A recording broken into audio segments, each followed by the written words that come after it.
So today is part four. So today's course is about refurbishment and repositioning, the refurb and reposition. Now, this is not any different to what you might imagine inside like a residential sort of refurbishment. Okay, so the concept's very much the same. We're buying something old, rundown, spending a bit of money, refurbishing it, and then repositioning it. So the concept's pretty much the same. So I think most of you, some of you have done the residential refurb already, I believe. Some of you might not have, but I would presume that you guys are familiar with, what a renovation, what a refurbishment is, right? Okay, so what I can tell you is a refurbishment is not putting lipstick on a pig. Okay, because you put lipstick on a pig, it's still a pig. So what we want to do really is to understand um, the building that we're going to buy. What are some of the key features we need to improve on so that we can really add value to it? Okay, so couple of late runners. So let me let them in. They're gonna get shocked when they see this pig on the screen. Here we go. All right, cool. So let me start you guys off with a story. Okay, just bear with me because this is a bit of a long-winded story. Okay, the guy on the left, Paul Hogan, Crocodile Dundee. I'm sure many of you guys recognize him. That's me in the middle. I hope you guys recognize this person too. That's New South Wales Police, and this is a building in Parramatta. So once upon a time, all these characters were involved in a transaction. So, a bit of a backstory. So, Paul Hogan, we all know, really famous movie star, obviously made millions of dollars, and like any good celebrity, he invests his money in all sorts of different ventures, including an office building in Parramatta, which happens to be this building here, 20 Charles Street. So, you guys can actually Google it and look it up, etc. So, the famous actor bought this property. When he first bought it, it was a really good property. It was fully tenanted. It was giving him a pretty good return. But over time, the famous actor neglected the property and it started to deteriorate. He didn't manage it properly, didn't have the right managers in there, and slowly tenants just started moving out. So allegedly, one day, the ATO was knocking on the famous actor's doorstep and demanded the famous actor do something about his tax bill. So, not sure if you guys remember, but probably about 10, 15 years ago, the actor then went and, sold a bunch of his assets for alleged reasons. So, long story short, he sold this property to my client at the time, which forms case study number one. So this property was sold for $12.2 million to my client. It's a 5-story office building, as you can see. And at the time, the total net lettable area is a little bit over 1,500 square meters. So it's quite a large commercial office building. It was 70% vacant at the time of purchase, and the building quality has deteriorated to somewhere between a C and a D grade standard. So we touched we touched on this in the previous sessions. What's an A grade, what's a B grade, what's a C grade building. So I hope you guys had a chance to look that up on the Property Council's website, Property Council of Australia's website. They've got definitions of what a premium grade is, an A grade, C grade, D grade, et cetera, et cetera. So after buying the property, the client spent roughly about $3.5 million refurbishing the building. And I'll show you some of the stuff that they did. And then sat on the building for a few years and then sold it for $31 million to a syndicate. So that syndicate still owns this property right now. So do the math. You buy something for 12.2, you spend $3.5 million on it. Maybe there's another couple of $1 million in, stamp duty and holding costs and this and that. I mean, you'll be comfortably sitting on a $10 or $12 million sort of profit in over a few years' time, which is not bad. So you're probably asking, well, how does the police come into it? So after we did the refurb, as you can see, unfortunately, I couldn't dig up any before photos. I was looking everywhere. I couldn't find any before photos, but hopefully I can show these after photos. You can see, it's brand new foyer. There's a brand new sort of lobby, cafe, all the common areas all done up. All the offices are all done up. So essentially it was, majority of it was cosmetic upgrades, but there are some sort of building upgrades as well, which I'll walk you through. So how does the police come into play? So after the refurb, I went to the police because the police headquarters are at 1 Charles Street, which is literally just across the road from this building. And I just said to them, I said, hey guys, we've just got this building that's just been done up. It's being refurbed. It ticks all the boxes that the government requires for a building. Are you guys interested in taking some office space? And they immediately jumped on it and said, yes, we want to take 3,000 square meters. So we did a deal with New South Wales Police, which is a government department. They took 60% of the building and they signed a 10-year lease plus options. So which is really amazing. So we then went through and leased out the remaining of the building. And after a little short while, it was 100% occupied. So this building went from a C-grade derelict building that's 70% vacant to 100% full with a government tenant as an anchor. So some of the things that were done to bring it to a B+ grade standard included some of these things. So one of the probably the biggest ticket item is just the cost of increasing the energy rating. Now, particularly with office space, occupiers, tenants, businesses are really big on energy consumption. They really want to make sure that the buildings that they go into have a pretty good sort of energy rating. The government, state government and state government and federal government have slightly different requirements, but they all need a minimum of roughly 4 stars energy efficiency. So if you're looking at a project that could potentially cater to a government tenant, one of the main things that you need to consider is the energy rating and whether or not it is cost effective to improve the energy rating. And a lot goes into it, which goes into the energy rating and things like obviously the electricity consumption, the lighting, HVAC and all that type of stuff. So to that end, all the lightings were changed, all energy efficient lighting. Obviously the carpet, the cylinder, all changed. Security system was all changed. All the amenities, bathroom, kitchen, that's all changed. We installed some sort of end of trip facilities like showers and bike racks. We opened up the lobby and then included a cafe in there. And obviously I talked about the HVAC, the AC systems and things like that. So as you can see, like a bunch of stuff went into the building to take it from a CD grade to a B+ grade, then ultimately became part of the police headquarters as well. So that's just a quick story. Any questions on this one? Pretty straightforward, I suppose. Eugene, you put your hand up. Yep. What was the time taken from end to end for this? Good question. So the refurb took about 6 months. While it was being refurbed, we were already starting to speak with the New South Wales Police. But like all government departments, they take a long time because they got a little red tape. I think it took them another 6 months to get that lease signed. And then it probably took another maybe 3 to 6 months to fill the rest of the building.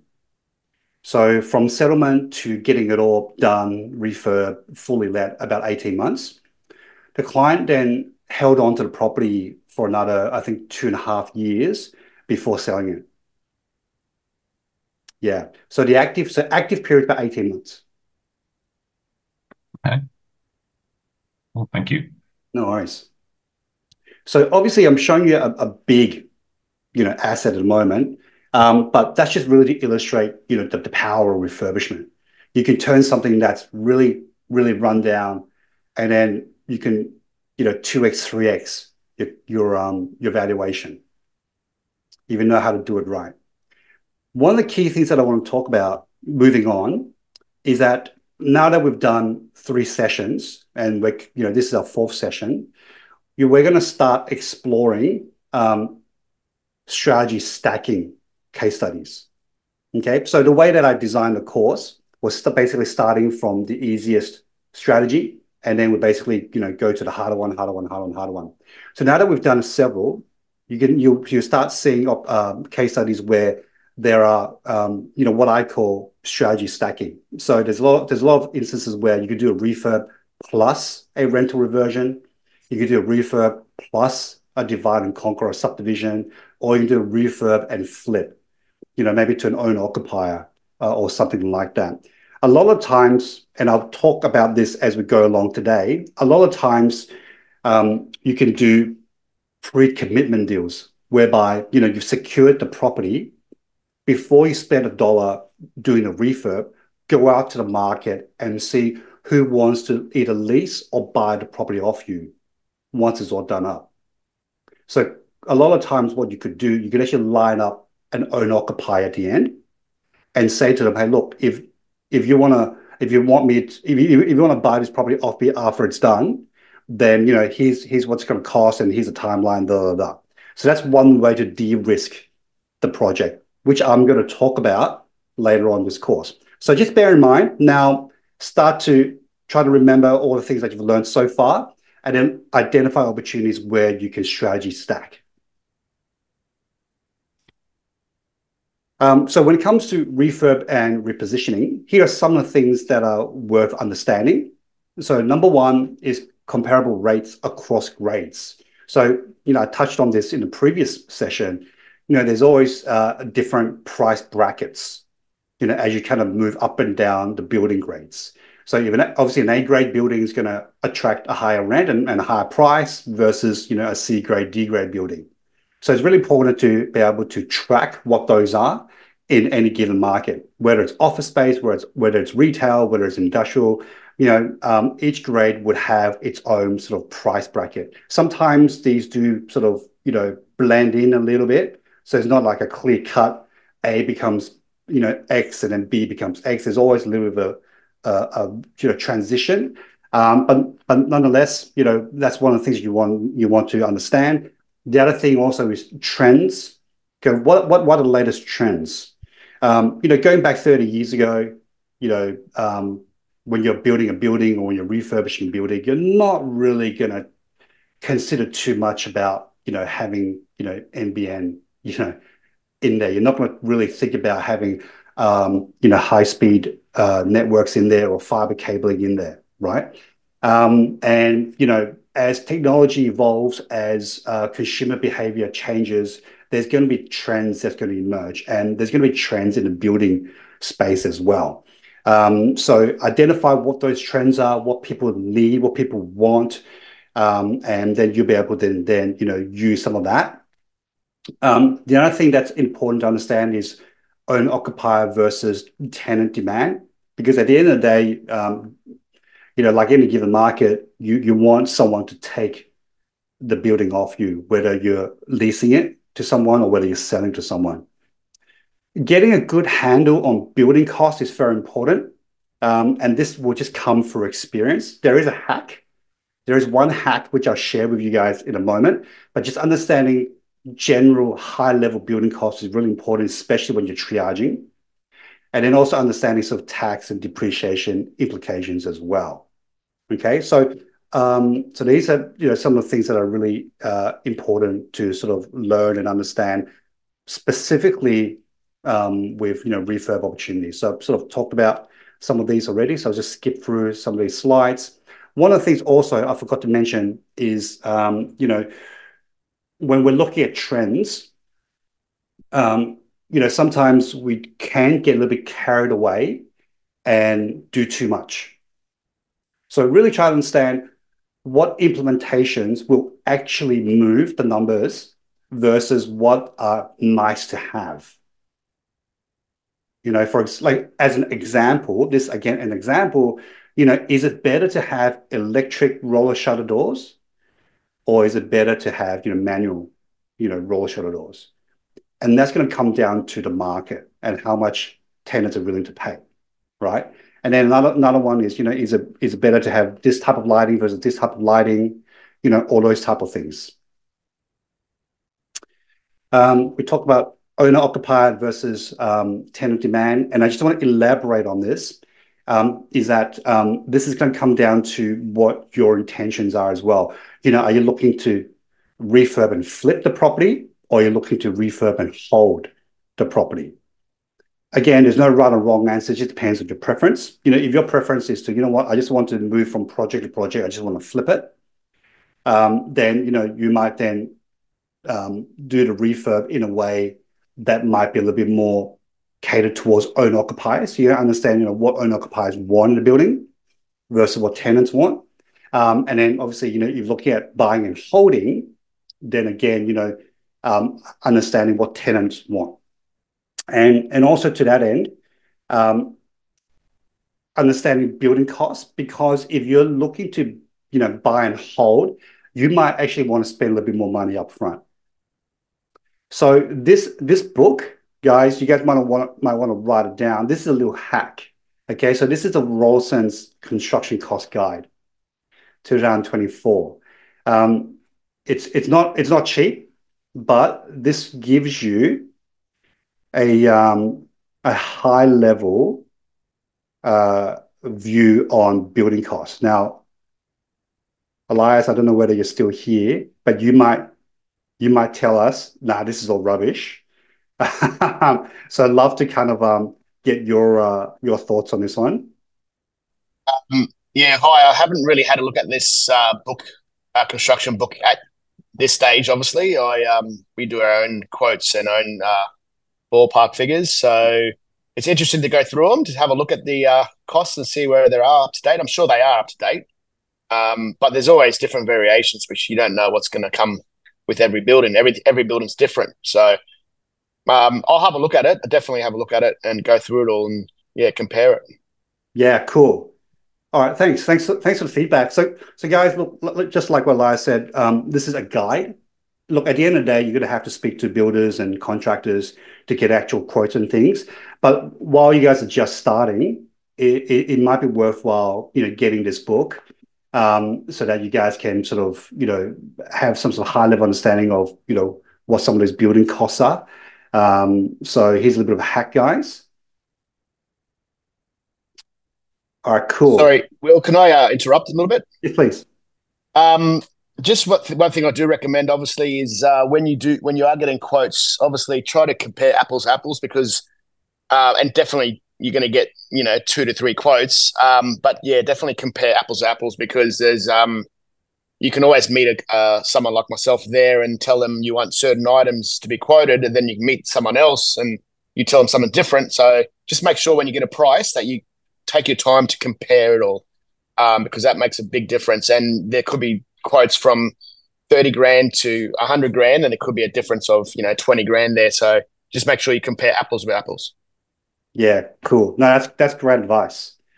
Let's see. Dan has a question. What are the technology trends, facilities, or on-site amenities that tenants looking for in a commercial building usually? Okay, good question. So when you're saying commercial building, I suppose I'm assuming you're saying office building. Okay, so well, I guess if you look at what office workers typically want, is they want high quality. Usually, they want good access to lighting. They want good temperature control, because I don't know whether you guys have ever worked in an office where one spot in the office is freezing cold, and then another corner of the office is blazing hot, right? Like that's all indoor quality. That's indoor environment quality. So indoor environment quality is very important. Air conditioning systems, natural lighting, that's all really important. it goes without saying, having just kitchen facilities, breakout facilities, bathrooms, those all go without saying. Um, Depending on where you are and what type of building it is, sort of high speed lifts are also really important. And there's also a huge movement into sort of outside of work facilities as well. So whether there's access to end of trip facilities. So end of trip facilities, i.e., is there a shower room? Because a lot of people want to maybe these days want to run to the office, maybe want to cycle to the office. Is there bicycle racks? Is there a change room? Things like that. If it's possible, you'd love to get a cafe or some sort of food facility inside the building, or at least within close proximity to the building, because people need some place to eat. So all those things are really important. Now, in terms of like technology specifically, I think there's a lot of emphasis now because of COVID on flexible workspace, because I'm sure you guys have sort of heard that term. So, back 10 years ago, let's say, the typical office configuration will be each person will be assigned a desk, right? So you would have your cubicle, and maybe the manager will have his or her sort of office, and that's pretty much about it. So, but since sort of the last 10 to 15 years, and especially accelerated by COVID, people are less now inclined to have their own dedicated desk. So there's more emphasis on flex space, where maybe there's more sort of lockers, for example, because people now may be working 2 days a week from home and only 3 days in the office, or vice versa. So there's no point in giving somebody a dedicated desk, because you'll be basically just paying for that desk, which is only going to be used 50% of the time.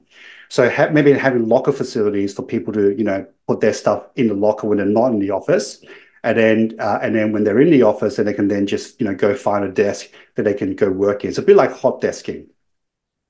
And then on top of that, more collaboration space. So maybe more meeting rooms, but not those traditional four walls and a door sort of meeting room. Maybe just meeting pods. I don't know whether you guys kind of seen that. It's just a really fancy sort of I don't know how to describe them, but sort of like just chairs where people just sit together. Maybe there's a tiny little desk in between. So have these sort of meeting pods. Those are obviously really useful as well, especially if people want to just catch up quickly for 10, 20 minutes. Those are really, really important. And then the other thing also is just we also looking at the different variety of desks as well.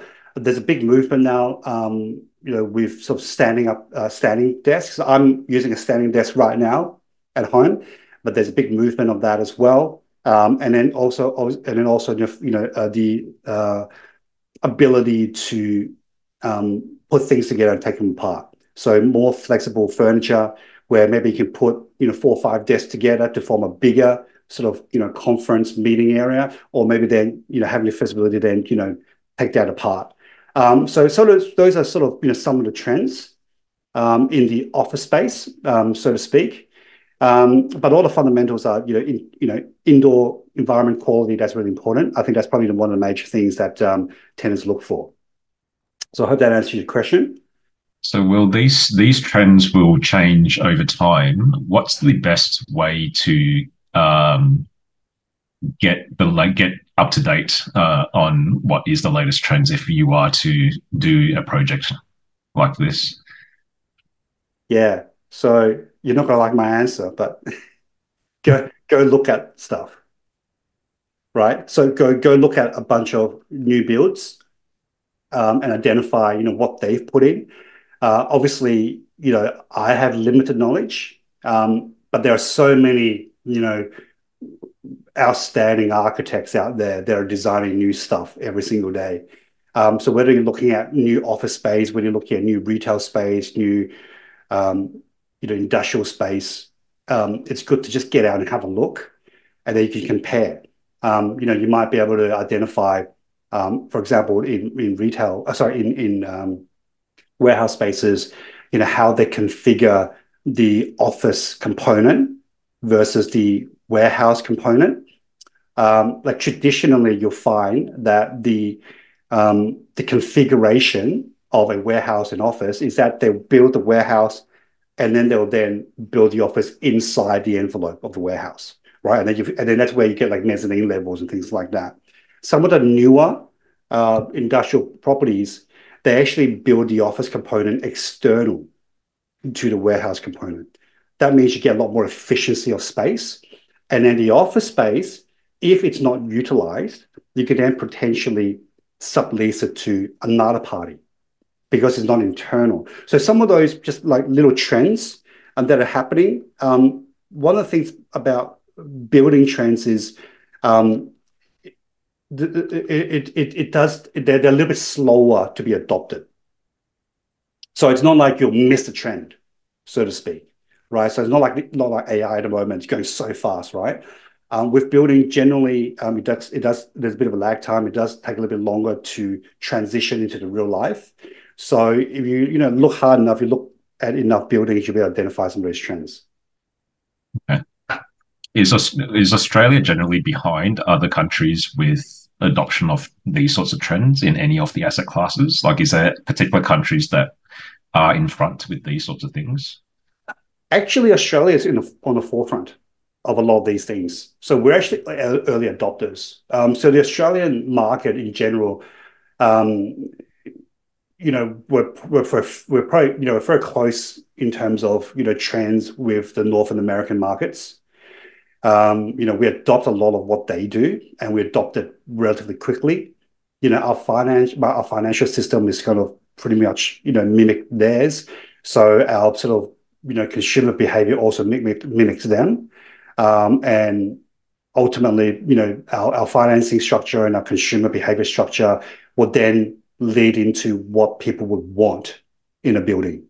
So we're actually not too far behind, really.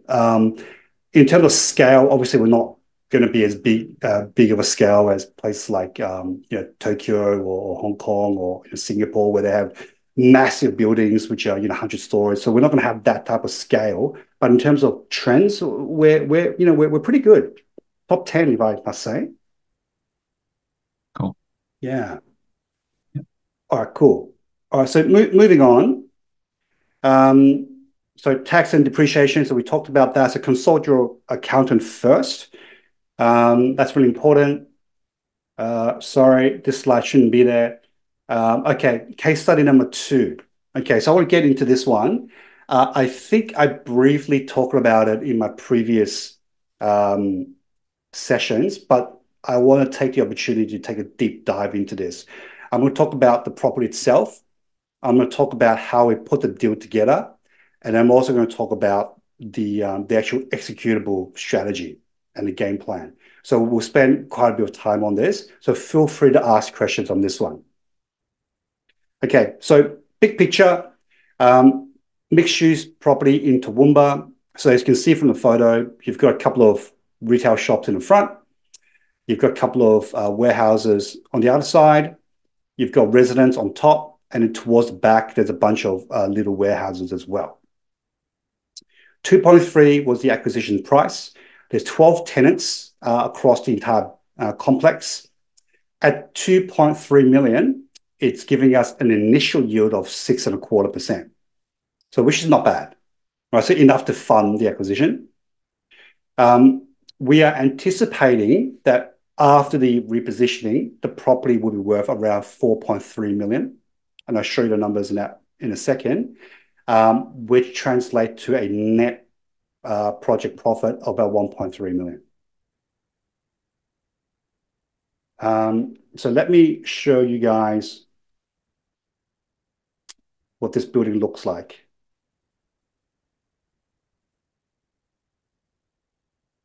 Okay, so that's the driveway, as you guys can see, really run down. That's the entrance, and that goes into inside of the complex where there's a few more warehouses. That's what the downpipe looks like. Very attractive, as you can see. Pretty bad condition. This is the set of amenities. So, guys, I didn't take any photos internally, but this taller block has not been upgraded for 30 years. Okay, it is disgusting, but it is what it is. Um, this is a spray painting booth. Okay, so why is it there? Because historically, there was a bunch of mechanics that occupied this premises, and they sort of collectively paid for this spray painting booth, which they shared. And since then, the owners kept it because the owner now have people that would lease it from him or rent it from him on an ad hoc basis or pay him like maybe $300-$400, so he's, earning that sort of money. The issue is over time, councils sort of earmarked this as a environmental hazard, and subsequently the building's now been registered on the environmental management registration list. Okay, which I'm going to talk to you guys more about that. So we're going to be removing this. This is one of the residents. This is the one this one has been recently repainted, so it actually looks pretty good. This one. This is me, just to show that I was actually there on site. And this is a building directly across the road. Okay, so our intentions are, if we can turn our building remotely close to this, it will be a win. Okay, so one of the other good things about having new facility across the road is that we know that there is demand for newer buildings. So we're not in a market where everyone wants cheap, everyone wants budget-driven accommodation. There is a market out there that wants good quality stock. So that's really important to note. So that's just a few photos. This is what it looks like top down. So it's on James Street, which is one of the main streets, and it's also backed onto Riley Street back here, and there's a bit of a driveway that wraps around. So it's a pretty good building. A few more photos. I'm trying to find. Yeah, I don't know if you guys can see this clearly. I'll maybe blow it up a little bit, but that's what the typical warehouse looks like. Look at all the floors. Yeah, so it's really, really run down.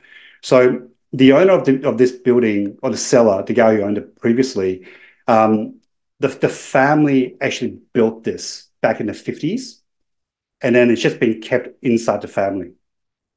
So the dad built it, and then when the dad passed away, the son inherited it. And yeah, it's been self-managed ever since. And as you can see, it's just been, really, really run down. So anyway, so they've decided to sell and cash out and sort of, move on with their life, which is really good for us because then we can then get in there and do the refurbishments and so forth. Okay, so I hope you guys are following so far.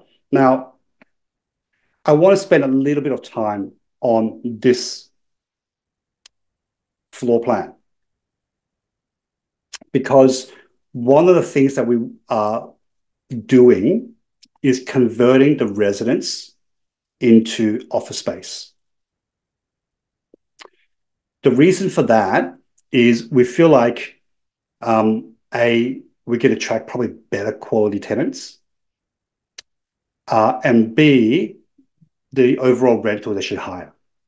I'm going to show you the numbers in a second.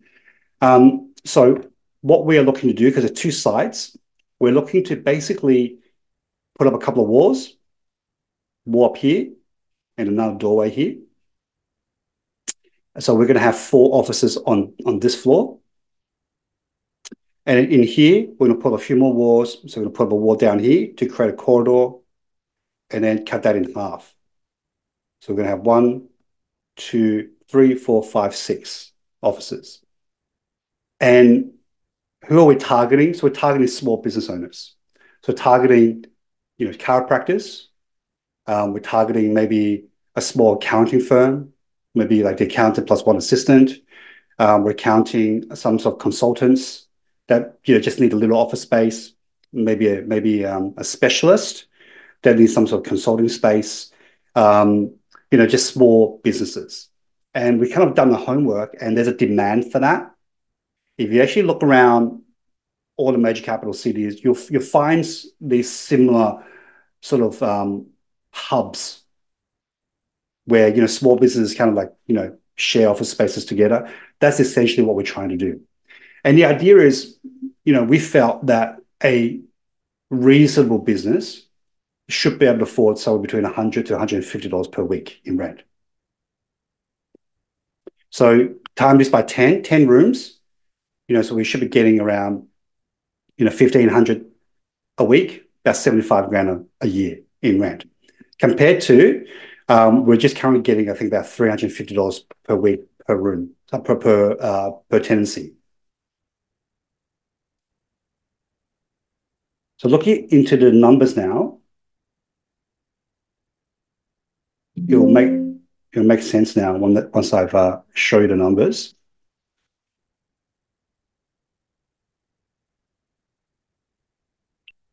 Okay, you guys can see the spreadsheet? Okay, cool. All right, so you guys are familiar with the spreadsheet already. So line number one, top line is the actual building. So about 1,700 square meters in total. Land size about 2,450. The passing rent at the time of purchase, a little bit over 150 grand net, which equates to $88 per square meter. Anybody can tell you that's under rented. Picked it up for 2.3 million at a 6.5% initial yield. So not bad. So even if you just sat on the building, don't do anything with it, you're still collecting 6.5%, which is not bad. Okay. But we wanted to understand what is possible with this property and what is the upside potential. So we looked at a number of different things. We looked at what industrial properties have been rented for, and we also looked at what retail properties have been rented for. So as you can see, these are all the evidence that we've collected. Everything's over 120 bucks per square meter. So this is really under rented. Next, we go into sales evidence. So we looked at a bunch of stuff that's been sold in the last 12 months. It's giving us a really good view on rates per square meter and also what the yields sort of cap rates are for properties like this. And these are the numbers that we've adopted. So we've got three sets of numbers. So we've got industrial rents, which we have adopted $130 to $150 per square meter net. Office rent, retail rent, I beg your pardon, we've adopted $240 to $260 per square meter gross. And office rent, we've adopted $250 to $295 per square meter gross. Okay, why are some net in one size? Why some are gross? It's just a market behavior. Okay, so as I sort of talked about this during session one, it's important to understand what properties or what markets typically ask for a net rent and what typically ask for gross rent. Industrial space typically are net rents. Retail space is typically gross rents. Office space can go either way, but because we're trying to turn this into a hub, it's going to be a little bit too complicated to do the net rental structure because we need to reconciliate the rents at the end of financial year. So given that there's 10 tenants across the office space, we decided to just keep it as a gross rent. It's just easier for the tenant to budget. It's easier for us to manage as well.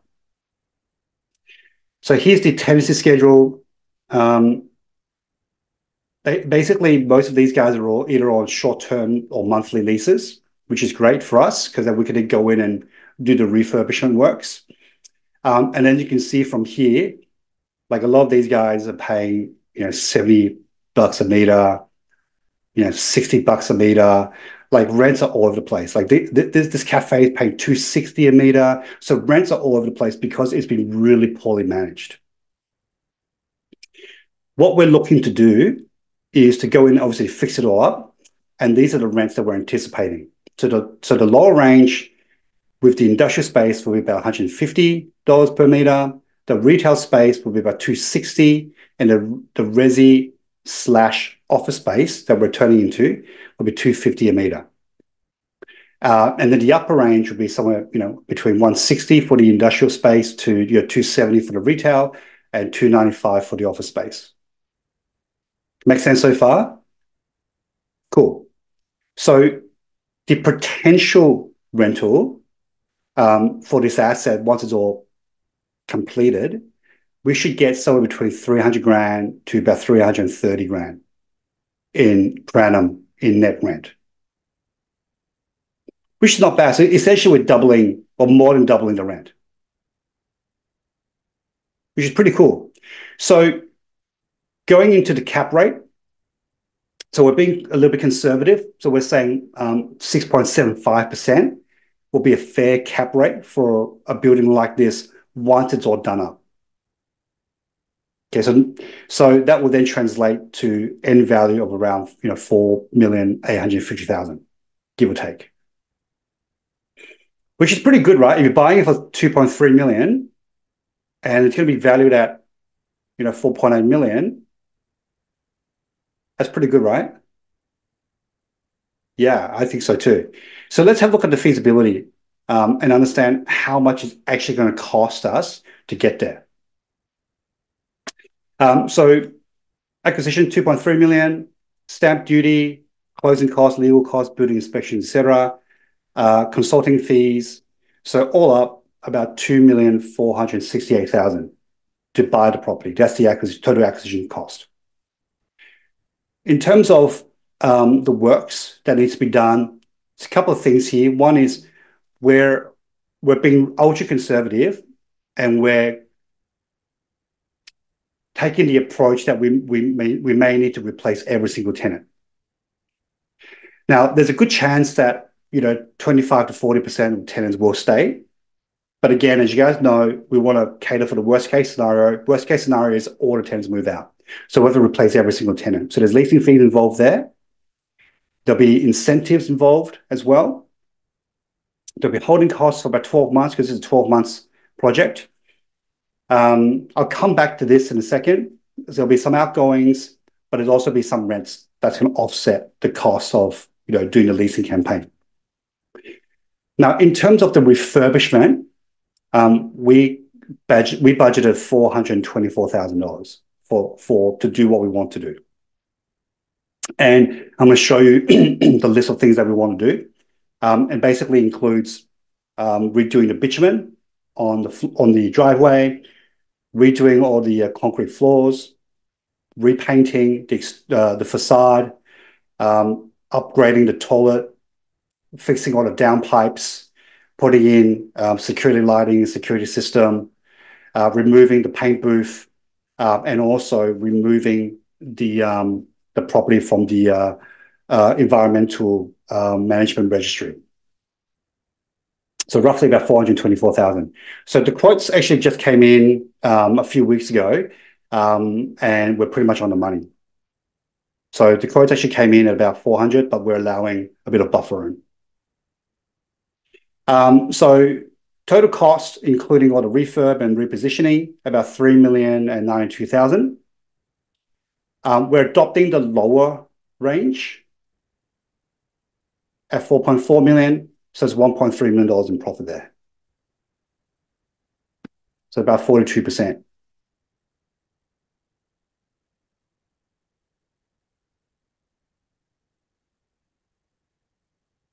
Any questions so far? Because I'm going to move on to the next part, which is going to require a bit of explaining. Any questions so far?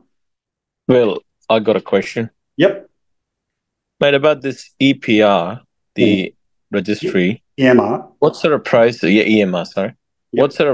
What sort of prices in that? I was looking at one property and that it was under that register, and the guy who did the inspection and everything, he was saying it's a lengthy process. So can you, if you can run me through some prices on what it takes to do that, to remove it from the register?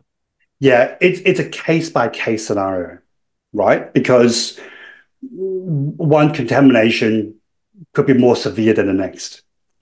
But one of the most important things to understand is what's triggered the registration. So why was it registered on the EMR, the Environmental Management Registry, in the first place? So we were able to identify this very quickly, that it was relating to that spray painting booth on a complex. So it's a rather isolated sort of potential contamination. So there's no confirmation there is contamination, but the council just came in and said, you know what, because you guys are doing paint work here, we're just going to whack it on an EMR for good measure. So to that end, we spoke to a consultant that specializes in doing this, and there's a few steps that they take, and I don't remember every single step, but essentially step one is they do a historical audit on the building. So they dig up records and everything via council and via external means on the history of the building. They're really good at that. And then they were then able to then say, oh, well, because of these user groups that were previously, in this building, the chances of contaminations is X, Y, and Z. So that's step one, to have a historical record, and they assess that. Number two is, and then they will then do some soil testing. They'll get in there, do some soil testing, and then understand whether the soil is actually contaminated or not. And then upon their finding, they'll then also then make recommendations to, if there is contamination, they will then provide recommendations how to rectify it. Then they will then execute on it. And then once that's done, there'll be a final report to say that, yep, that's been, the contamination has been taken care of. Then they'll submit all that paperwork to the governing bodies, i.e. council, and council will review it, and then they'll make a decision whether to remove it or not. Now, in this particular case, thankfully, there is no contamination in the soil. So it'll be a pretty easy process. So they just need to put up a report and say, look, we've done historical checks, we've done a soil testing, there's no contamination. Now we apply to have it removed from the EMR. Yeah, so for this one was relatively straightforward, relatively simple. Very expensive to do. It's about a 50 grand exercise, all of that. Yes, that's what my next question was, that audit is going to take 30, 40 grand or something. So it's not a small number. Okay, thank you. Yeah, no problems. Yeah, it's not a small fee, but then it's worth it, because if you can remove the property from the EMR, when you then go and sell it, like, it's going to be worth more because there's going to be less resistance from a potential buyer. Yeah. I think, Isabel, you had a question? Yeah, no, that does answer the question. Thanks, mate. Yeah, no problems. Okay. Isabel, you had a question? Yeah, well, just in regards to the refurb amount, and you had a whole list of refurbishment for this site. I was just wondering, did you come up with the list, or is it, how did you come up with that list? And were you able to get all the quotation during the DD phase? And was the DD phase a pretty long period for this particular deal? Yeah, so this deal was really interesting. So let me answer the first question. So two things. One is we had obviously a physical inspection of the property itself. So the client and I went there, and we probably spent about 3 or 4 hours on site just identifying everything. And the key here is we want to keep it as cosmetic as possible. So we're not interested in doing any structural changes to the building. So we don't want to be ripping down walls unless we have to. We don't want to be constructing walls unless we have to. So it's all cosmetic. So a lot of it could be identified just by visual inspection of the building. The second thing, obviously, is having the proper building inspector to go through the building to identify any roof leaks and electrical compliance issues and all of that. And then they came back with also their sets of finding, which were then incorporated into the scope of works. So in addition to the cosmetic upgrades, there was some water leaks on the roof. So that's obviously been taken into consideration. and the switchboard is non-compliant. So a bit of money needs to go into the switchboard and making it compliant. So yeah, so those were the steps taken to come up with that sort of scope of works. Yep. And then in terms of the timing, so we did some of that prior to going into DD. So obviously we had the site inspection as the contracts were being done up, and then shortly after going into DD, we ordered the building inspector to go through. And then sort of during the middle of the DD, we were able to then formulate that scope of works. Some of it we were able to price straight away. Like some of the paint work, some of the bitumen work, we were able to price straight away. But some of the electrical work came in after DD. Yeah. So I hope that answers your question. Cool. All right, excellent. Now, moving on, because I want to show you a couple of things. Now, let me find this thing that I'm trying to show you. All right, cool. Okay. So this is a bit of a game plan that we did up for the client. And again, every property, every building, every deal is going to be a little bit different. Fortunately for us, we were able to negotiate a delayed settlement of 6 months, which would then allow us to do a lot of things during the settlement period. So it minimizes the risk. So a couple of things that, we're looking at doing is obviously staging some of these things. So number one, as you can see, we want to define the scope of works and costs. And then we say, because this deal was done late last year, we're saying we want to get it all done so by the end of February. We want a full scope of works and costs. And then using the scope of works, we then want to be able to create a presentation for the leasing campaign, which I explained in a second. And moving on, we want to kick off the leasing campaign during the settlement period. And the idea for us is that we want to start speaking to all the existing tenants and persuade them to sign a brand new lease with the promise of fulfilling the work set out in the scope of works. So basically what we're saying is, hey, tenant A, here's the scope of works that we've finalized. We're committed in doing all of this, which would include, new facade painting, new roller shutter doors, new security lighting, new security system, fencing in the back, bitumen on the driveway, And we're basically saying to them, look, after we do all these works, you're going to have a much better building to occupy. It's going to be a lot more presentable. You're going to have better facilities. We're going to change, and if you want to be part of, an upgraded building, then we'd love you to stay, but you obviously need to start paying market rent. So the idea is speaking to all the tenants. The tenants that are interested in staying will then proceed into a heads of agreement outlining all the terms, what's going to be the new rent, what's going to be the new rental term, et cetera, et cetera.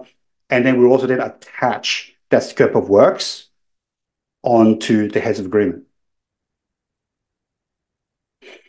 And then once we've got that signed off, we'll then give it to the lawyer, which will then create a agreement for lease document, which is a legally binding document, which gets triggered once the property settles. Okay, so are you guys familiar with what an agreement for lease is? Okay, do you want me to explain? Okay, so on a typical leasing transaction, you've got the lease document. right? Which is, really standard. It's got all the terms and conditions, all that type of stuff. One of the things about the lease document, traditional lease document, is it has to have a date, right? If you don't have a date, a start date and end date, it's not a valid lease document. So in this instance, we can't sign a lease document, an official lease document, because A, we haven't settled on the building yet, and B, for whatever reason, we might not meet the intended settlement date. That settlement date might get pushed out. So we can't enter in an official lease document. So what happens is that we then add an extra layer called an agreement for lease, which is a separate document which gets attached to the official lease document. So what the agreement for lease would say is there's a set of conditions that allows the lease document to be triggered. So for example, it will say things like both parties agree to all the terms in the lease document, and the lease document would officially be registered upon settlement of the building, as an example. Right? And so an AFL is really common with brand new buildings as well. So let's say developers building a brand new building, and in the middle of the build, they want to start finding tenants, right? But because the building is not officially completed yet, they can't register a lease. So that's where an agreement for lease comes in. Is that clear? All right, cool. If you have any questions, let me know. But one of the good things is an AFL is a legally binding document, which consists of a set of conditions that need to be fulfilled before the actual lease document gets triggered. So in most instances, we can actually provide the AFL to a valuer to value the property. A valuer will recognize an AFL as an official leasing document. So there's a few more notes here. So, and a few more sort of steps. So these are kind of the individual steps that I've recommended the client to undertake while we're doing this. And some of it has got to do with who we speak to first. Now, because there's 12 tenants in there, ideally we want to be able to negotiate 12 different deals. But we also understand there are politics involved as well, right? What I mean by that is that because a lot of these tenants are neighbors, they talk, right? So if we go to all the tenants at one go at the same time, there's a possibility they gang up against the owner. Does that make sense? So what we're trying to do here, we're trying to stage the conversations. So we're not going to talk to all 12 of the tenants at the same time. We're going to pick the low-hanging fruits first. So in this instance, we're saying, all right, we want to replace the photographer first because they're paying $40 or $50 per square meter rent. We don't want to keep them as a tenant anyway. That's low-hanging fruit. The next one, we want to then re-sign the cafe because the cafe is actually doing really well and they're paying pretty good rent. So we want to re-sign them so that the rent that they sign up is going to anchor our conversation, right? And then the next one, we want to speak with Helya, which is one of the tenants in the building. And we feel like they're, again, the low-hanging fruit. We'll be able to, if we're able to successfully negotiate a deal with them and then benchmark the rent at 150, then it'll be a lot easier for us to then talk to the other tenants. Okay. And then, and then the list goes on. So it follows a sequential sort of game plan. Isabel, you put your hand up. Sorry, you're muted. Sorry about that. Just a quick one. Is there any reason why you suggest no options for all the tenants? Yes, because options really are for the benefit of tenants. Yeah, options never favor the landlord. So if we can get away with signing a new lease with no option, then the landlord or the or the investor holds all the cards. So look, some of them might come back and refuse, and that's going to be just part of the negotiating process. But ideally, what we want to do is re-sign a lot of these tenants with no options.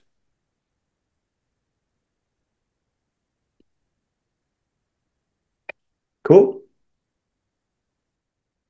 All right. Okay. Excellent. So yeah. So ideally, what we want to do is then fix up all the ground floor tenants, and then do the level 1 office conversion last. So as we sort of secure all the leases downstairs, we've then secured the cash flow, so that even if we have to spend a little bit more time on the office conversion, that's okay, because we've got all the ground floor tenants secured. That's going to give us 80% of the cash flow.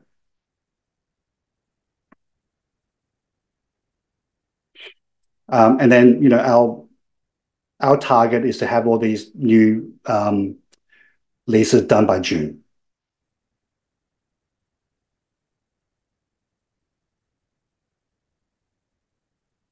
Cool. Any questions?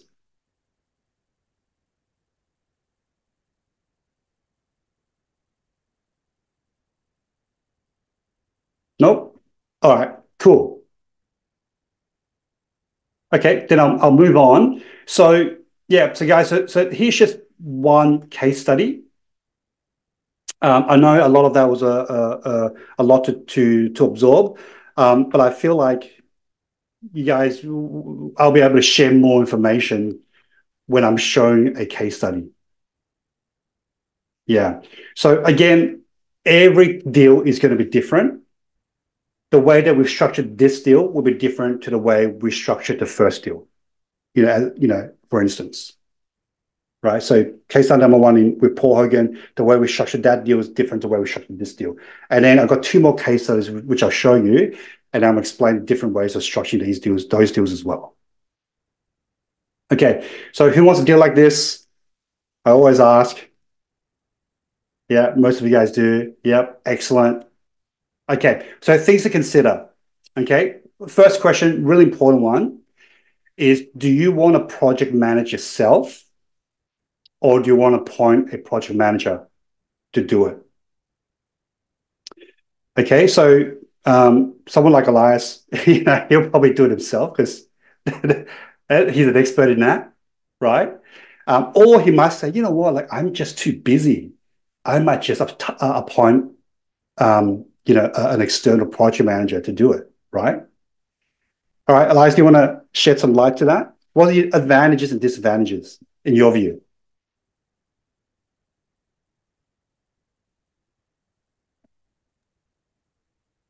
Sorry, mate. I muted you again. Can you hear me? Yes, perfect.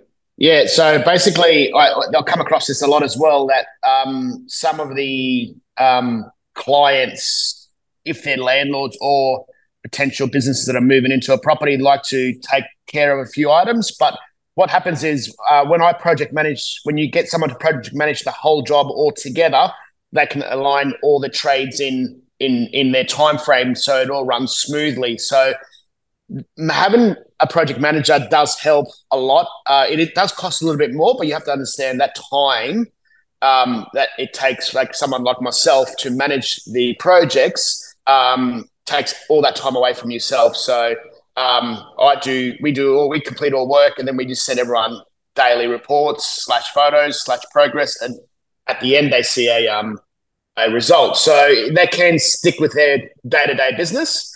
Unless you have the time. If you do have the time, you can save yourself some money. It does save you money to project manage your own projects, obviously, but you just have to be careful as well with different trades working amongst each other. That's the problem. Yeah, cool. Thank you for that. And I might just add, Like if you're obviously not used to doing it, and this might be your first project, I would probably recommend getting a project manager because it's going to minimize your mistakes. At the same time, you're going to learn a bunch as well just by speaking to the property manager. So the project manager, beg your pardon. So, yep, so that's a very important question to ask. Second one is potential prolonged vacancies. Okay, because when you're doing these works, you can't have a tenant in place. I mean, maybe you can, but it's highly, highly difficult to do. So you're dealing with prolonged vacancies. So can you actually deal with the prolonged vacancies? Does your personal cash flow allow you to do that? Or does the project allow you to do it in stages so that you're not exposed to 100% vacancy at any one time? So that's things to consider. Number three is funding. Okay, funding of the purchase versus the funding of the capex, of the capital expenditure. Now, most banks will not fund your capital expenditure. You have to come up with that yourself. Yes, there are different lending facilities out there that can be used as a bridge for it. But most of the time, those are pretty expensive. You can get some sort of private funding for some of those capex works, or you can take out a personal loan depending on the amount. If your business has a line of credit, as an example, you could potentially use that as well. But generally speaking, the capex, the bank's not going to fund it as part of the acquisition. So you need to have a very important conversation with your bank or broker on how you could potentially fund the purchase and the capex. Number four, which I alluded to just a little bit earlier, are you going to be refurbishing in stages or are you going to do it all at once? And again, each opportunity is going to be a little bit different. The one in Toowoomba that I just showed you, though, that will be done in stages. The first one that I showed you in Parramatta, it makes sense to do it all at once because there's a lot of disruption to the building. So again, you need to sort of assess that. And then number five, what are some of the ways to de-risk the project as soon as possible? So let's consider what are some of the risks. Okay, before I go into that, Sophie, you had a question? Hey, Will, sorry, my webcam's not working, so I can't show my face. I don't know. I'll just time it. But it's in regards to the pricing and the negotiation around the price. Mm-hmm. So I think you put it there at 2.3 and the asking price was 2.3 as well. I guess my question would be around if in the case of projects like this and you kind of already know the profit potential at the back end of it, knowing after spending, $400,000 type of thing, how aggressive would you be in terms of negotiating it on the price with the vendor, or would you normally kind of just go softly and just accept the price before someone else take the deal? Like, how would you kind of navigate around that? Yeah, no, thanks for asking. That's a really good question. So I think my answer to this is not going to be necessarily just on refurb opportunities, right? Because as you can tell from our previous sessions, you can still make a lot of money on the subdivisions. You still make a lot of money on the rental reversions. So it really comes down to how much you want it, and also whether you've got any competition in terms of other buyers. So what's unique about the Toowoomba opportunity is that the the owner, and this is probably a story for another time, but because the owner has owned this property within the family for the last 60, 70 years, he has a massive emotional attachment to the building. So he was actually really, really difficult to deal with because he actually didn't want to sell it. It's his children that's kind of persuading him to sell it because he grew up around that building. His dad built the building. He had one of his first businesses in the building. So he had a lot of emotional attachment to it.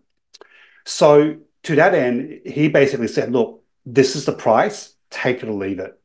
So the negotiating process for this deal actually took about 2.5 months. So it was actually a really lengthy negotiation because we were trying to chip away at the price.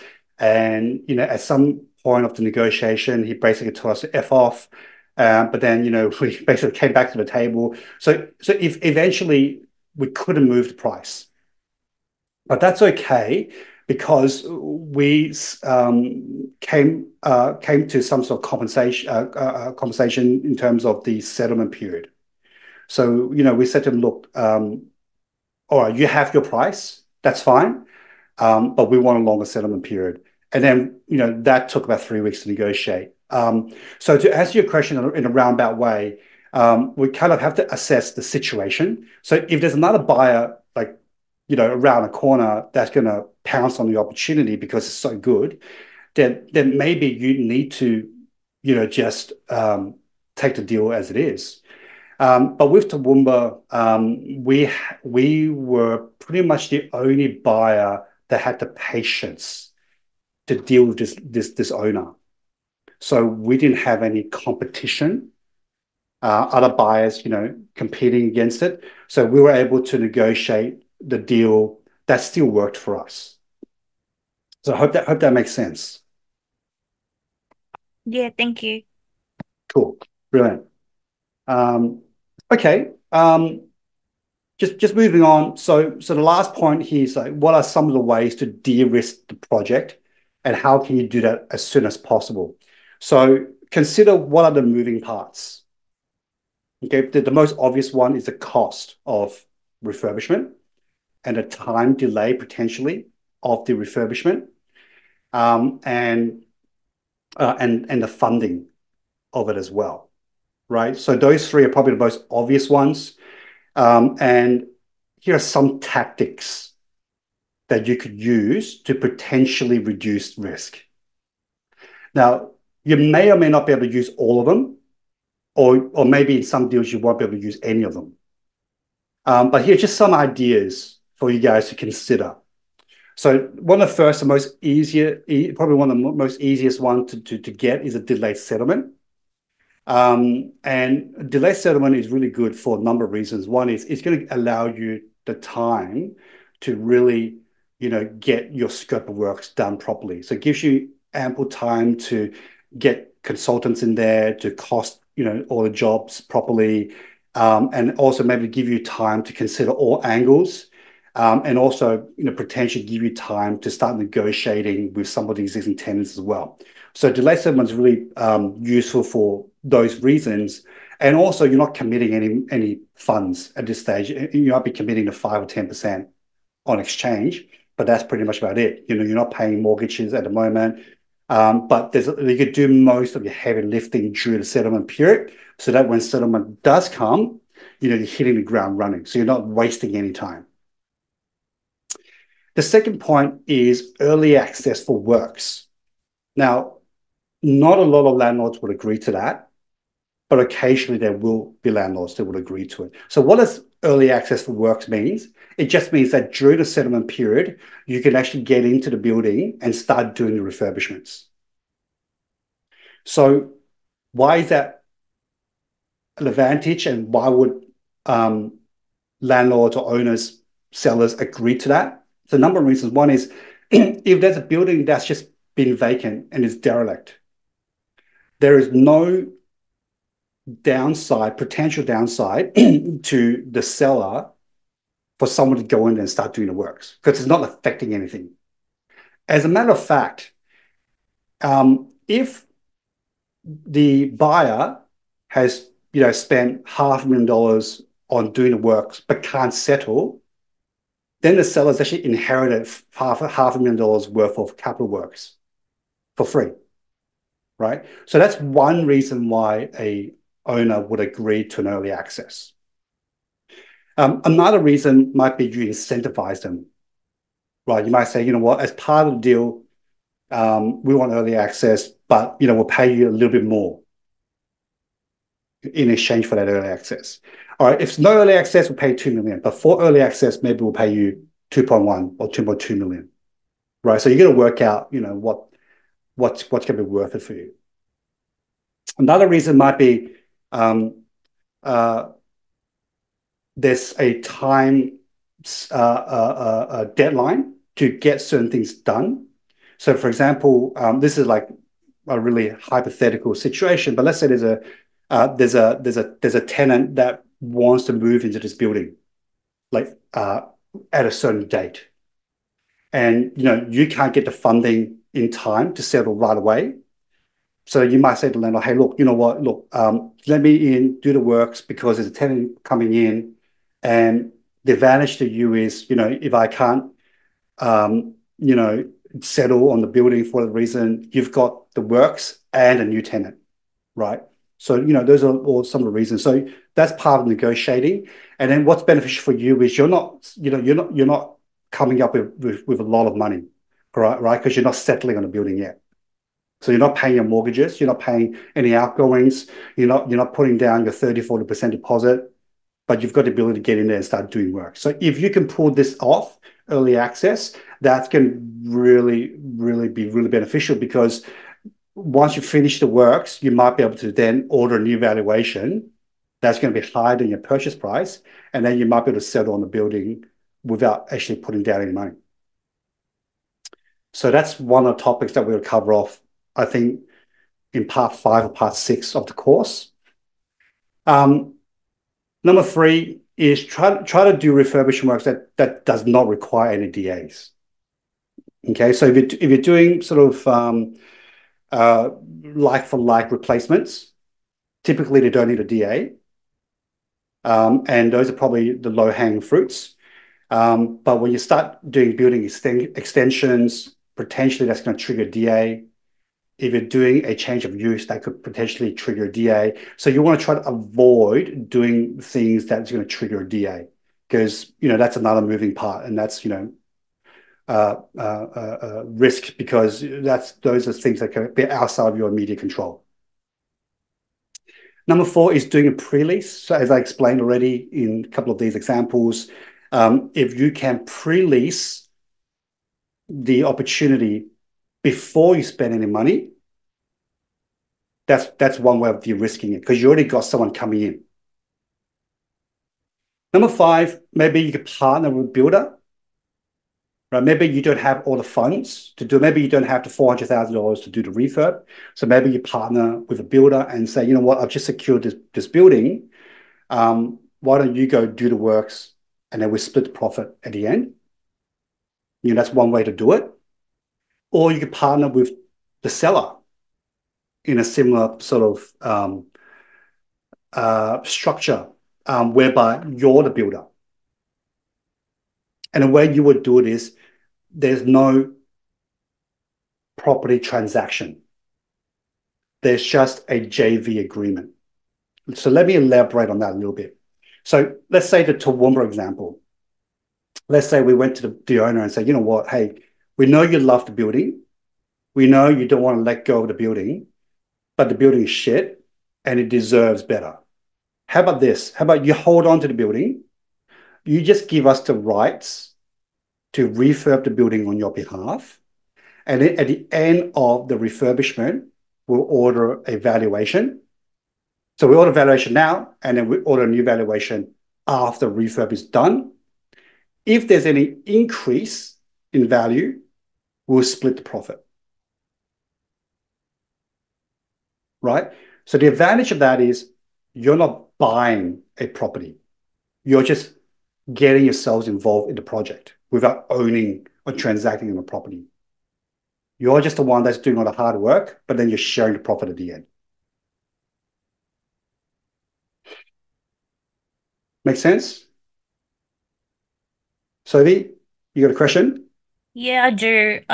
So when you put an offer something like that, especially when you deal with agents, and they most of the time will need something in writing to present to the vendor, how do you put that type of offer in writing? Because it's kind of complex. It's kind of like it's easier to have a conversation about it rather than put it in writing, because even though it's not a contract and legally blind, it's very much black and white, isn't it? So, like, how would you normally do it?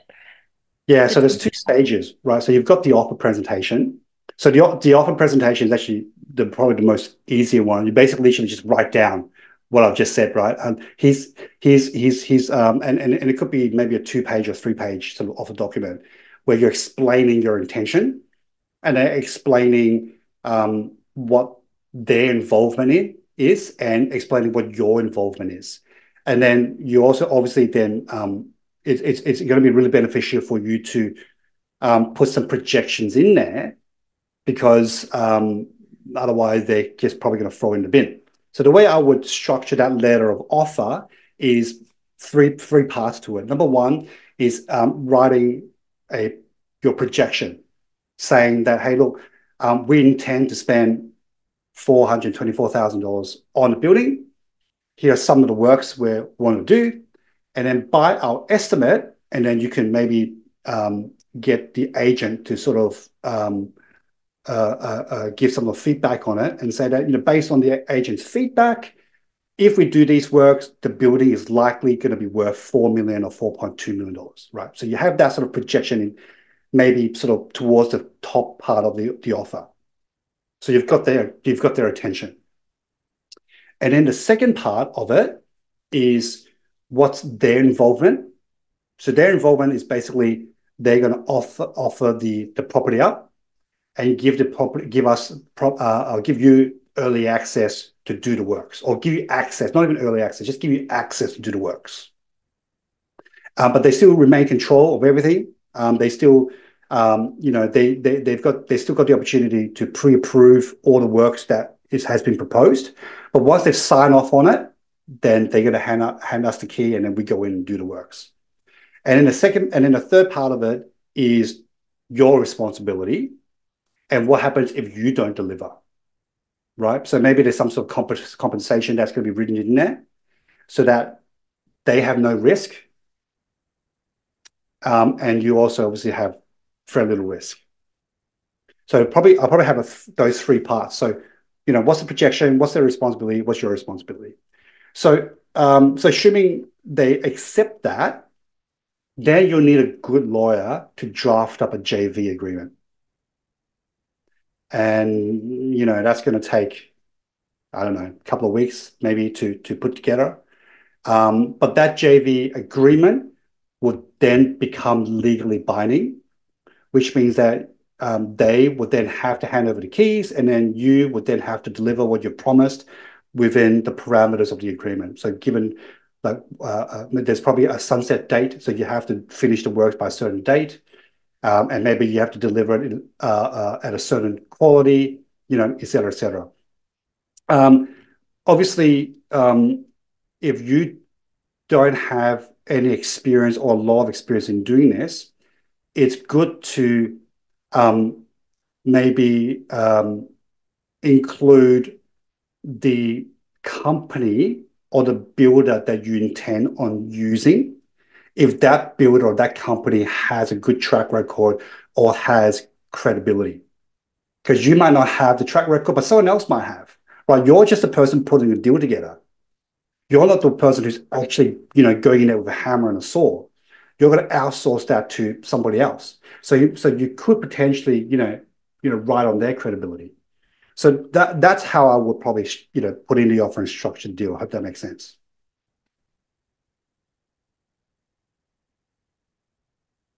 Yeah, thank you. Yeah, no worries. Dan, you put your hand up. Yeah, hi Will. Yeah, just wondering, for residential, you can check like the building costs like in website link like the BMT website. Can we do something similar for commercial as well? So we can check approximately the building costs for refurb the building. Yeah, that's where that book comes in. Oh, okay. Yeah. So this Rawlinson book that gives you all the costs. Like, it's going to take a bit of time to read through, but you could look at things like, all right, if I wanted to reinforce concrete, like that's how much it's going to cost. So this is obviously pretty comprehensive. And this is what a lot of quantitative surveyors would use potentially to do the quantitative surveying. But to Elias's point, you gotta have to speak to builders and get proper quotes. Yeah, but this would at least this book would give you a guide.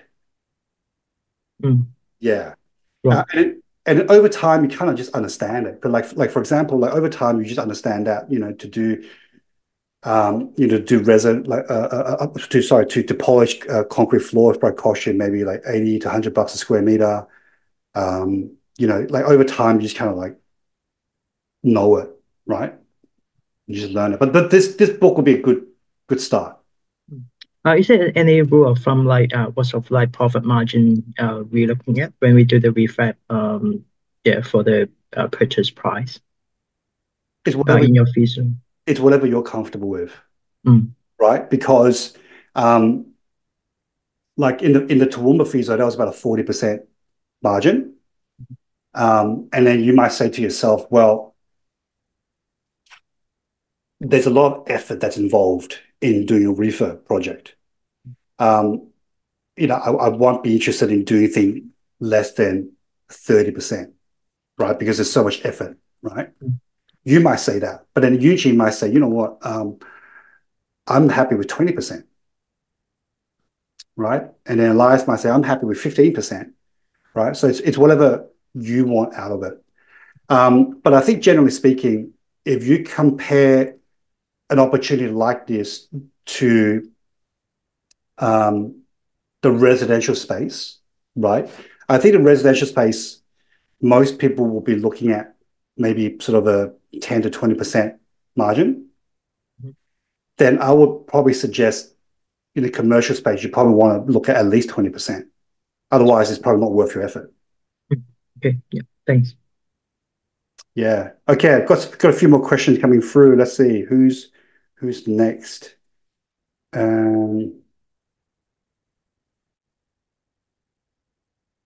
Sorry, Elias says 5 and 6 sounds good. Okay, what's the best way to find vendors' personal information, as in like contact details and things?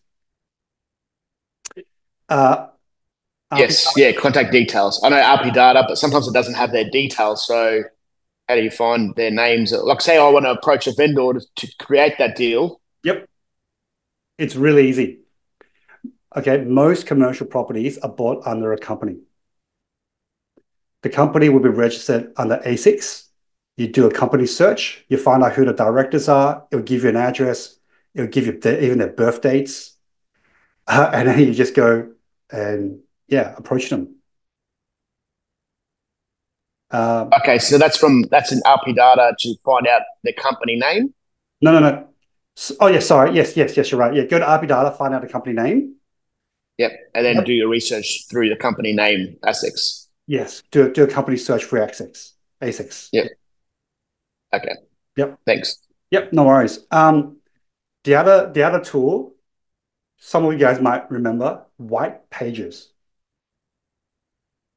Okay. You'll be surprised how many people's numbers are still registered on white pages. So you can always do that. So once you find out the company name or the owner's name, just go to white pages, type in the details, and if you're lucky, they'll give you the number. Cool. Okay, here we go. Dawn's got a question. Are the commercial builders different from those of residential? I would definitely recommend going with a commercial builder because it is quite different. Some builders do both because some builders have upskilled themselves to do both. But certainly, as I mentioned during part one, all the people that you deal with, whether it's lawyers, accountants, builders, make sure you go with someone that has experience in commercial. Elias is offering free quotes, guys. So get his contact details.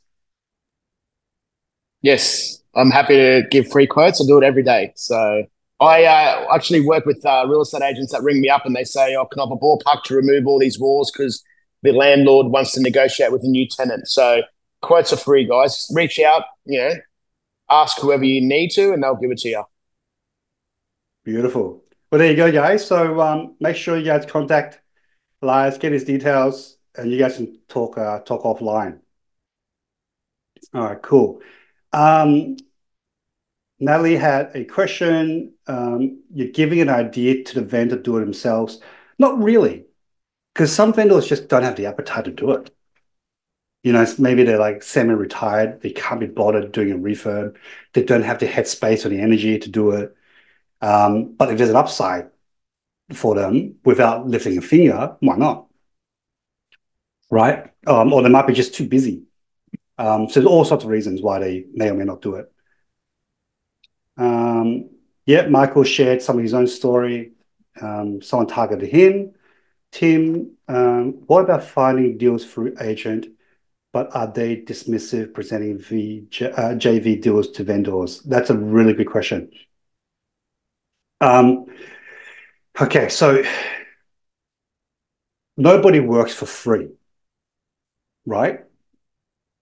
Real estate agents are probably the only profession in the world that works for free until a deal is done.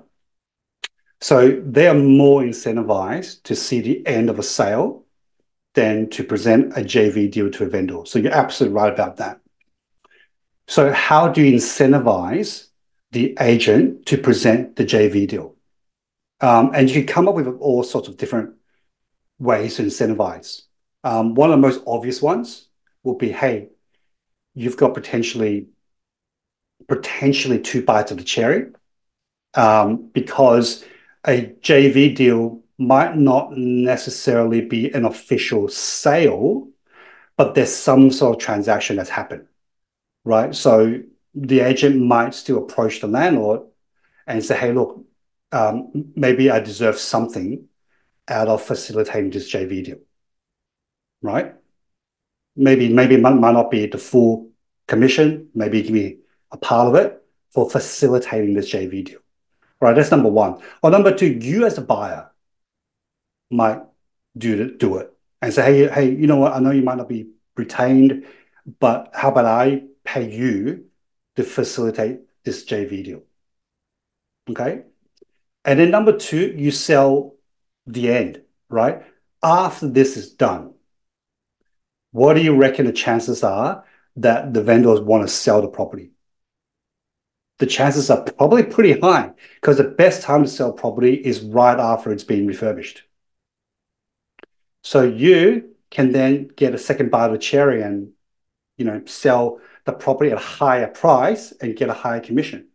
So yeah, so just think of different ways to incentivize, the agent. The other thing could be also there might be some leasing involved as well while you're doing this. So hey, you go to the agent. Hey, while you had a really hard time leasing this property because it presents really, really poorly, but once it's done up, it'll be so much easier for you to lease. So you kind of present those cases to the agent. And if the agent is not overly lazy and they see the vision and they're happy to present it, then yeah, they'll sometimes be happy to facilitate the JV deal, especially if they know there's a commission or some income for them. Yeah, cool. Okay, moving on quickly. So case study number 3. Guys, this is one of my favorite. This is slightly older, but I still want to talk to you guys about it. So this property is in Alexandria, in Sydney. This is what it looks like now, with a nice mural in there, and it's done up really, really nicely. But once upon a time, it was a really rundown warehouse. It was previously occupied by what's that tennis ball maker? I forgot the name. Not Arrow, but anyway, it like 40, 50 years ago, this used to be the tennis ball factory. Right, so just a bit of history for you guys. So anyway, they moved out a long time ago, and then this building's just been vacant, derelict. There's a few squatters in there and things like that.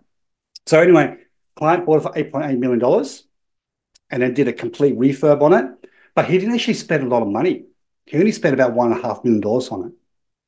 And then as a result, he leased 2/3 of the building to Camilla, which is a fashion brand. So the ladies out there will probably have heard of it. High-end fashion brand, Australian-based, which are paying Schlesinger. That's it. Thanks, guys. They paid $2 million a year in rent. They signed a brand new 10-year lease, and then the remaining part of the building leased it out. They leased it out to another 2 or 3 tenants. So collectively, $2.5 million in net rent. Current value, this is my estimate, the building is probably worth around $40 million. Okay, so you buy the property for $8.8 million, you spend $1.5 million on the refurb, there's probably another $1 million in purchasing and holding costs. It's generating you $2.5 million in income, and it's worth $40 million. Pretty good, right? But I want to explain the level of refurb.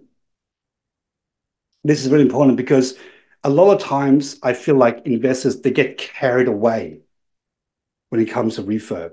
They over-spec the refurbishment, and then the budget blows out, and then they wonder why they didn't make any money on the project.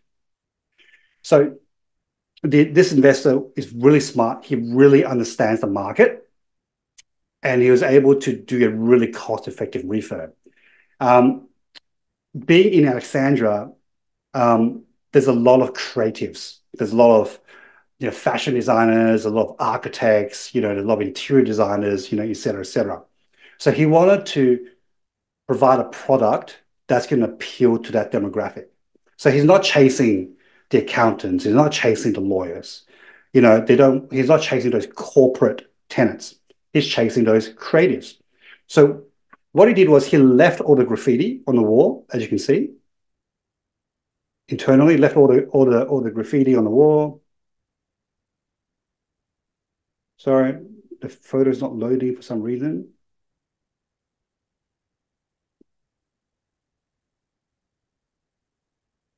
Sorry, guys. My thing just crashed. Maybe I can find it in here just to show you guys.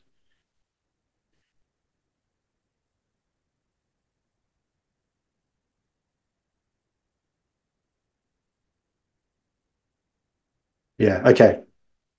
Can you guys see the screen? All right, cool. Yeah, so what he did was he kept all the features, like the exposed brick. He kept all the graffiti. He even kept these old engines, as part of the building to give it character. And all he did was polish concrete, put in new sets of bathrooms. He did put in these funky LED lighting, as you can see here, and these really cool air conditioning ducts. So these are the ones. These are not the metal ducts. These are like I don't know what it's called, but they're like cloth, and they expand and contract as the air goes in and out. And that's it. That's all he did. But he kept the appeal. He kept that creative feel of it, right? And he paid someone, I can't remember, I think 30 grand or something like that to paint this on the wall. So that just goes to show that sometimes with a little bit of outside the square thinking and with a little bit of effort, you can turn something that's derelict into a $40 million property. And you don't need to get carried away with the refurb. And always try to understand what that market wants. Cool. How to quickly triage. So look, most of you guys already know these principles. I won't need to go through into detail, but go for the worst building, the best street. That's consistent. Go for something that doesn't require DA. try to go for something that's under rented. Normally, things that are in bad conditions are under rented. Go for short WALE or have existing vacancies, and go for a place that's got good demand or where you understand the demand. Pretty straightforward. Funding. Okay, so I forgot to cross this out, guys. Sorry. You're not going to do lease doc for any of that. So it's going to be a combination of your traditional full doc and some private lending. I was just speaking to one of the brokers that I know. There's a product out there, I think it's with CBA. If you're a business owner and you've got really good balance sheet, you can borrow up to 105%. But the maximum loan size is 3 million. I'll have to dig up that email that he sent me, which I'll forward to every one of you guys as well. Yeah, so potentially, there's a product out there where you can borrow 105% as long as you can show, as long as it's a full doc and you can give it, if you have a good balance sheet as a business owner. Cool. Westpac does it. Yeah, cool. Thank you. Cool. Moving on. Case study number 4. This is the last case study. I briefly spoke about this last time. Coincidentally, it's in Toowoomba as well. And this one is an old, again, rundown shed. Acquisition price 1.6 million, which represent an initial yield of 6.5%. There's 7 tenants in there. Refurb costs 343,000, and we're projecting a new valuation to come in at 2.9 million. Just to give you a bit of an idea, what just a simple paint job can do. This is what it looks like before, and this is just a simple paint job. Look, it looks so different. Internally, we're getting there. So we're doing this in stages. So as the tenants move out, we'll do the internals one by one. But in terms of the FISO, let me show you guys.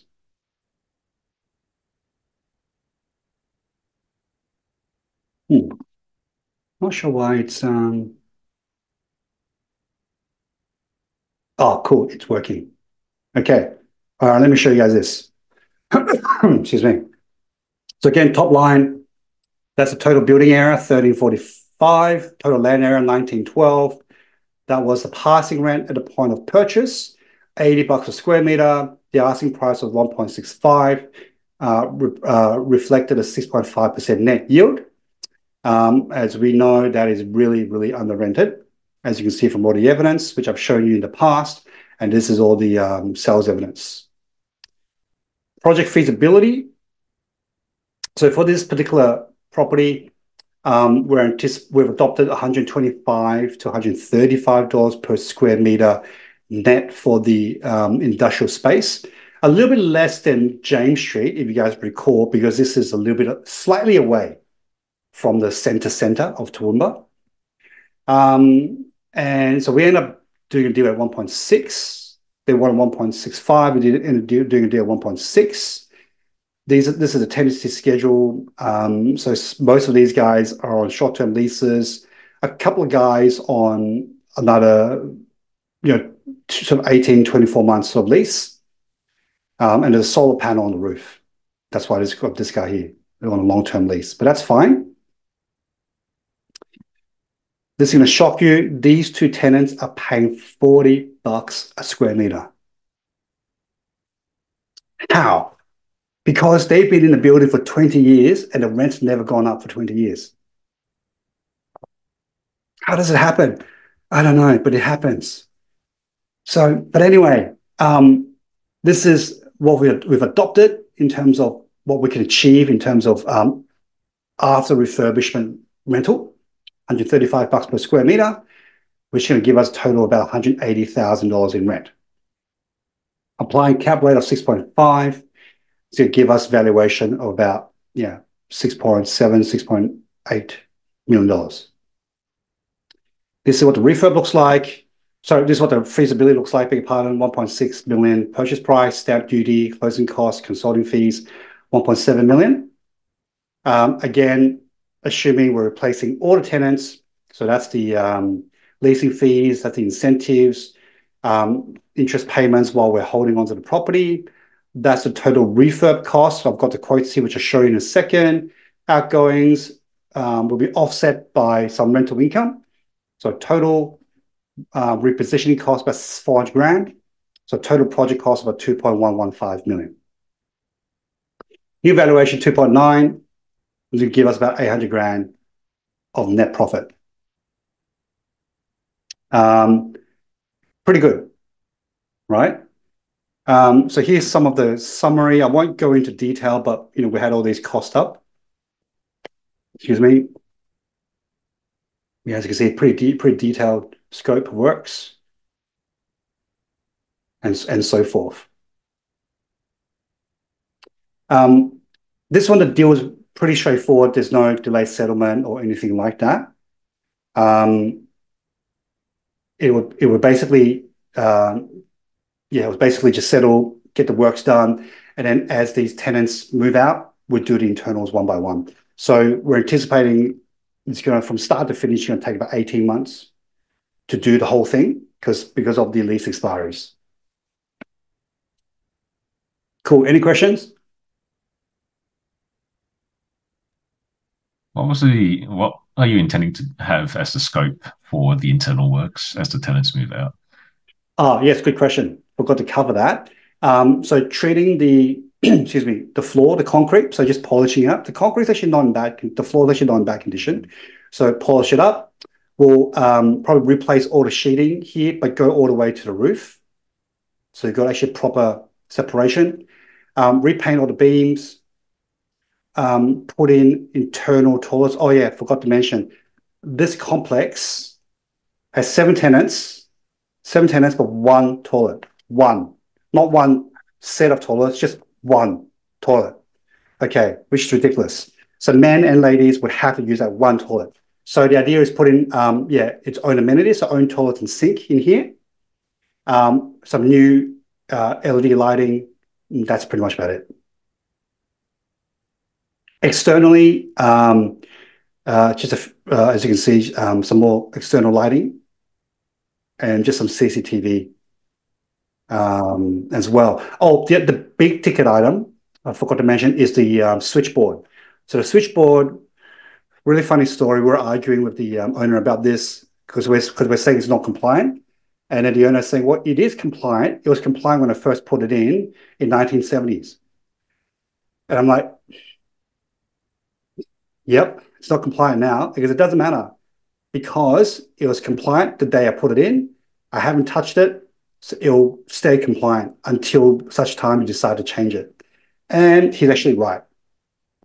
So it's the same story as, let's say you put in a disabled toilet in a building 20 years ago. That's not going to comply to today's standards, for sure. However, because it's conforming use, you haven't done any alterations to it, you can still use that, almost basically forever. So that's a big ticket item. That switchboard costs about almost 50 grand to redo and relocate. Yeah. So that's a really interesting one to do. All right, before I move on, any questions on this one?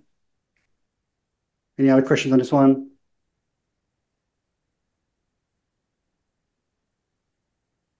Nope, all good. All right, so reminder, got 2 more sessions left, guys. So we've just almost finished session 4. Next one is in 2 weeks' time, same place in a Zoom meeting.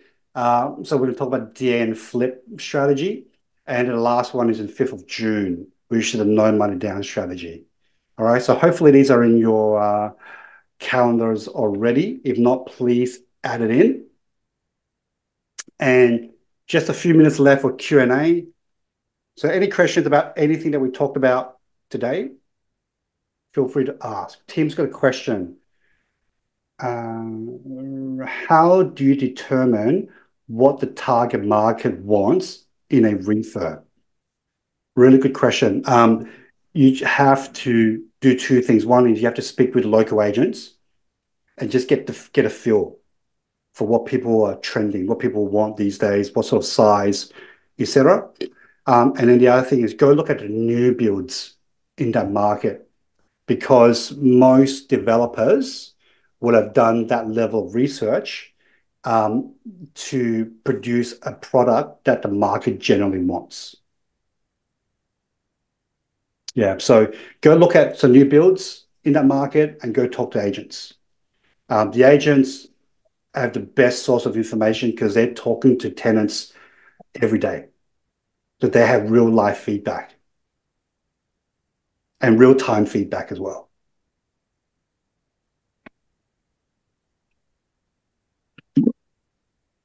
Okay, anyone else got any questions? Isabel. Well, hi, Will. Just keeping to the theme of what we've had every single session up to now, can you just jump on quickly to real commercial and spend a couple of minutes just to go through, how you would triage those type of deals? Yeah, okay. No worries. Okay.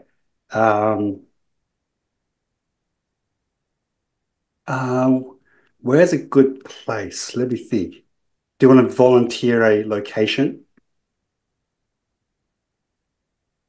Happy to stick to Toowoomba. Okay. I don't know if there's much left in Toowoomba. 135. No, that can't be right. No, let's just go through it. Okay, so the way I would triage it, again, if I don't have any contacts in that particular location, I would just scan through real commercial. I would look at the title. Sometimes they make it really obvious. The agent makes it really obvious. Refurb opportunity. So that's what I would look for. And I would avoid all new builds for obvious reasons. So this one looks, I don't know. Let's have a look. But it's rented out. I don't know. This is land. I'm gonna skip it. That's land. I'm gonna skip it. That's development side. I'm gonna skip it. That looks like it's in pretty good condition. I'm gonna skip it. Land, skip. There's too many lands. Let me go down. Let me do this. Maybe that's better. Yeah, cool. Just got rid of 50 development sites. This one we missed out on. Spewing. I won't get into that. Yeah, we missed out on that one. I don't know what this one is. This is a service center. No, I don't want service center.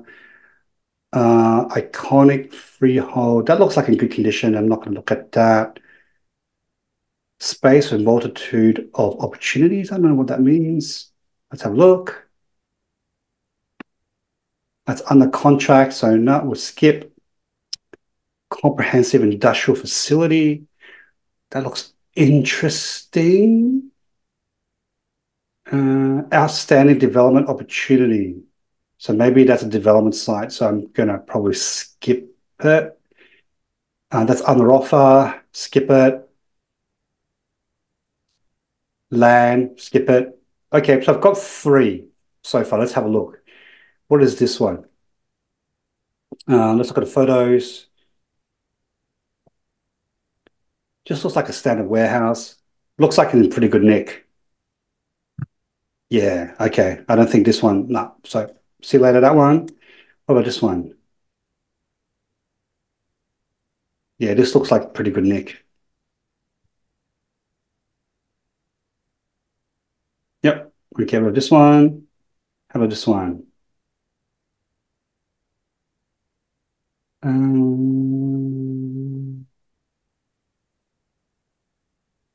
mean, it's not A grade, but it looks okay. I don't think there's any refurb angle there. I think you could probably construct some additional sheds in here, but it's definitely not a refurb play. Okay. So yeah, so that's what I do. So I keep going. No, that's brand new. I don't know what that is. That looks kind of okay. That's under contract. Shopping center. Oh, let's have a look. That looks in good nick. That looks okay. Okay, so sorry, get rid of this one. So guys, I'm just showing you what I do. I don't know if this is boring or not, or whether it's helpful or not, but I'm just showing you what I do. This looks interesting. This looks a bit run down. I have no idea what it is. It's just a hall. Okay. All right, let's look at the descriptions. Investment opportunity, the main street exposure,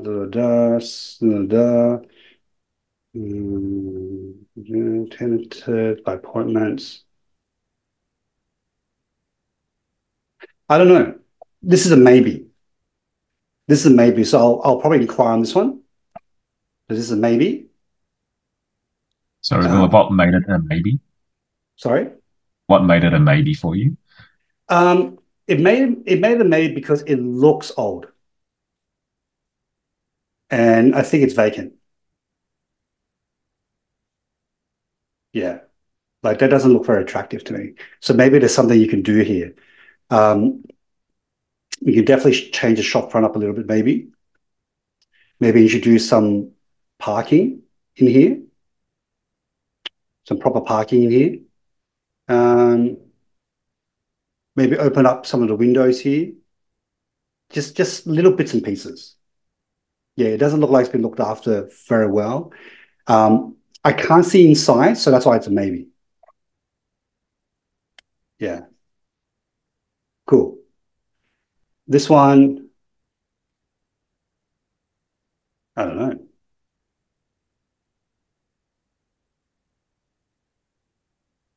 Well, it doesn't say anything. So that's, I don't know. Doesn't, I don't know. I don't have a good vibe for that one. Get rid of this one. Shopping center. Yay. Nah, that looks too good. Yeah, that looks good. And no refurb opportunity here. Okay. So yeah, so basically that's what I do. And you're just looking for the old stuff, looking for the really old, really rundown stuff. Let's see if there's anything else we can find. Let's try, I think Michael, you said Sumner. Let's try Sumner.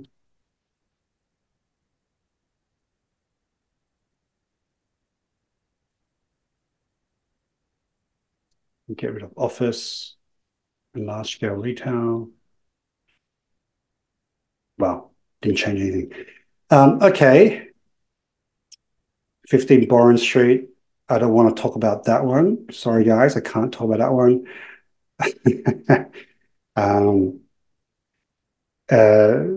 This one is interesting. This one's under contract. No, that looks like it's in good nick. That's in good nick. That's brand new. No, thank you. That looks in good nick. 14 G-joules, that's brand new. Big power manufacturing facility, tilt-up panels. That looks like it's in good nick. That's brand new. Okay, nothing in there. Yeah, that looks in good nick.